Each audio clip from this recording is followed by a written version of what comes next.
السلام علیکم ناظرین، اے بی آفیشیل میں آپ کو ویلکم کرتے ہیں۔ آج کی اس ویڈیو میں ہم سورج گرہن کے متعلق چند اہم معلومات کے بارے میں آپ کو آگاہ کریں گے۔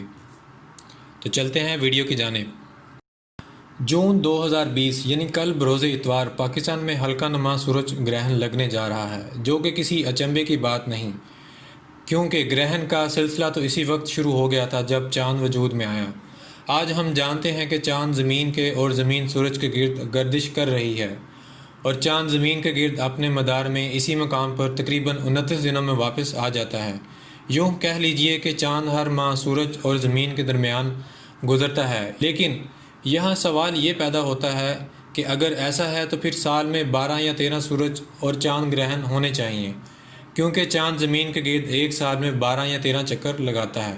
لیکن ایسا نہیں ہوتا۔ اس سوال کا جواب چاند کی مداری جھکاؤ، جسے فلکیاتی اصطلاح میں آربیٹل انکلینیشن بھی کہا جاتا ہے، قمری مدار زمین کے مدار کی سیدھ میں نہیں بلکہ تقریباً 5 ڈگری جھکا ہوا ہے، جس کی وجہ سے چاند کے مدار زمینی مدار کو صرف 2 مقامات پر ہی کاٹتا ہے، جنہیں فلکیاتی اصطلاح میں نوڈز یعنی مقام انقطاع کہتے ہیں۔ اس کا مطلب یہ ہوا کہ اگر چاند اپنی ابتدائی منازل میں یا مکمل چاند کی حالت میں ہونے کے ساتھ ان مقامات پر یا ان کے قریب ہوگا تو اس وقت سورج، چاند اور زمین کے ایک سیدھ میں ہونے کی وجہ سے عین ممکن ہے کہ سورج گرہن یا چاند گرہن وقوع پذیر ہو۔ لیکن ذرا ٹھہریے، کیونکہ یہ مدار اتنا سادہ نہیں۔ ناظرین، ویڈیو میں آگے بڑھنے سے پہلے ہم آپ کو مزید بتاتے چلیں کہ سورج گرہن کتنی قسم کے ہوتے ہیں۔ نمبر 1، مکمل سورج گرہن۔ مکمل سورج گرہن اس وقت ہوتا ہے جب چاند زمین اور سورج کے درمیان میں آ جائے، لیکن کچھ اس طرح کہ چاند کا زمین سے فاصلہ اتنا ہو کہ وہ سورج کو مکمل طور پر ڈھانپ لے۔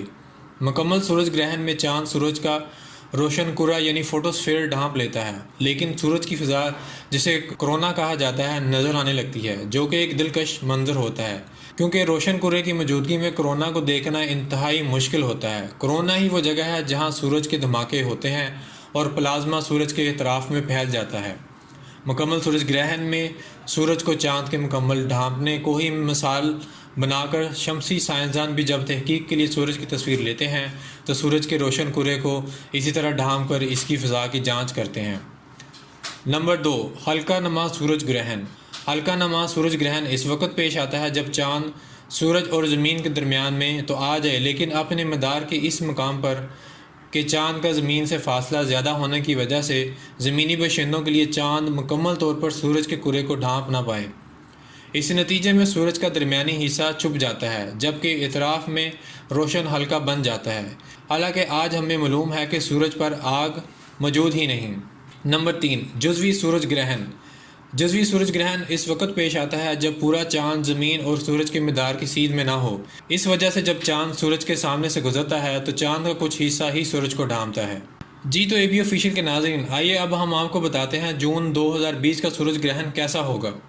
جون 2020 کو ہونے والا سورج گرہن ہلکا نما سورج گرہن ہوگا، کیونکہ چاند کا زمین سے اس وقت فاصلہ تقریباً 3,90,000 کلومیٹر ہے، جس کا مطلب یہ ہے کہ چاند کا کونی قطر آسمان میں سورج کے کونی قطر اینگولر ڈائی میٹر سے کم ہوگا۔ اس گرہن کا پاکستان میں مقیم فلکیاتی شدائیوں کو بے حد انتظار ہے، کیونکہ 1995 اور 1999 کے مکمل سورج گرہن کے بعد پاکستان میں 2020 کا پہلی دفعہ ہلکا نما سورج گرہن دیکھا جائے گا، اور سورج گرہن قدرت کے بہترین مناظر میں سے ایک ہے۔ اس بار کا ہلکا نما سورج گرہن پاکستان کے معیاری وقت کے مطابق 21 جون 2020 کی صبح 8:45 پر شروع ہوگا اور 9:47 پر چاند سورج کو ڈھانپنا شروع کر دے گا۔ 11:40 پر گرہن کا عروج ہوگا، یعنی سورج ہلکے کی شکل اختیار کر لے گا، اور پھر دوپہر 1:32 تک سورج مکمل طور پر نمودار ہو جائے گا، جبکہ گرہن کا اختتام 2:34 پر ہوگا۔ تصویر میں دیکھا جا سکتا ہے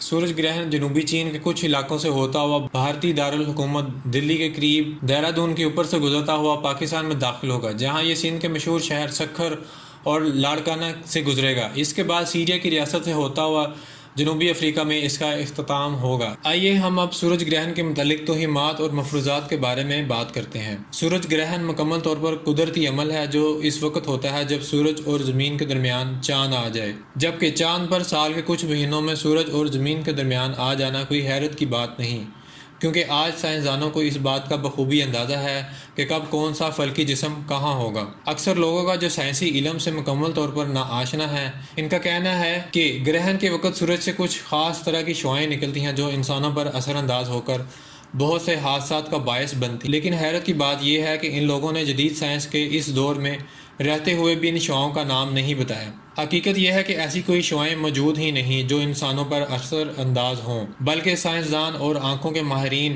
گرہن کو برہنہ آنکھ سے دیکھنے سے اس لیے منع کرتے ہیں کیونکہ گرہن کے وقت جب چاند سورج کو مکمل ڈھانپ لیتا ہے تو اس وقت سورج کی روشنی مدھم ہو جاتی ہے، لیکن جیسے ہی چاند سورج کے سامنے سے ہٹنے لگتا ہے تو سورج کی تیز روشنی آنکھوں میں اچانک پڑنے سے آنکھوں کا پردہ یعنی ریٹنا جل سکتا ہے، جس سے آپ کی بینائی ہمیشہ کے لیے جا سکتی ہے، وہ بھی بنا تکلیف کے، کیونکہ ریٹنا میں درد محسوس کرنے والے خلیے موجود نہیں ہوتے۔ اگر آپ یہ سوچ رہے ہیں کہ کیا صرف گرہن کے وقت ہی یہ تیز روشنی نکلتی ہے تو ایسا ہرگز نہیں۔ سورج کو کبھی بھی برہنہ آنکھ سے نہیں دیکھنا چاہیے، اور اگر آپ سورج گرہن کا لطف اٹھانا چاہتے ہیں تو ایکس رے کا پیپر یا عام سن گلاسز استعمال کرنے کے بجائے صرف سرٹیفائڈ شمسی اینکوں یا 13 اور 14 نمبر ویلڈنگ کا گلاس استعمال کیجیے۔ یہ بات بھی اکثر کہی جاتی ہے کہ حاملہ عورت اگر سورج گرہن یا چاند گرہن کے وقت لوہے کی کسی بھی تیز چیز جس میں کینچی، چھری وغیرہ شامل ہے کا استعمال کرے تو ہونے والا بچہ معذور پیدا ہوگا۔ اس بات میں رتی بھر بھی حقیقت نہیں۔ اس چیز کو غلط ثابت کرنے کے لیے کبھی کسی عام انسان نے تجربہ بھی نہیں کیا، کیونکہ ہر کسی کو اپنے بچے پیارے ہوتے ہیں۔ لیکن سائنسدانوں نے یہ سب تجربات جانوروں سے لے کر انسانوں تک پر کیے ہوئے ہیں۔ معذور بچے کا پیدا ہونا صرف ایک اتفاق یا کسی اور جینیاتی بیماری کا نتیجہ ہو سکتا ہے جو کہ حاملہ کو ساس یا ماں کی جانب سے شدید گھبراہٹ کا شکار کرنے کے نتیجے میں ہارمونز کا توازن خراب ہونے سے ہو سکتا ہے، لیکن ایک فلکیاتی عمل کا انسانی زندگی سے کسی قسم کا کوئی تعلق نہیں ہو سکتا۔ جی تو ناظرین، یہ تھی ہماری آج کی ویڈیو۔ امید کرتے ہیں آپ کو ہماری ویڈیو پسند آئی ہوگی۔ پسند آنے کی صورت میں ہماری ویڈیو کو زیادہ سے زیادہ لائک، شیئر اور کمنٹ لازمی کریں۔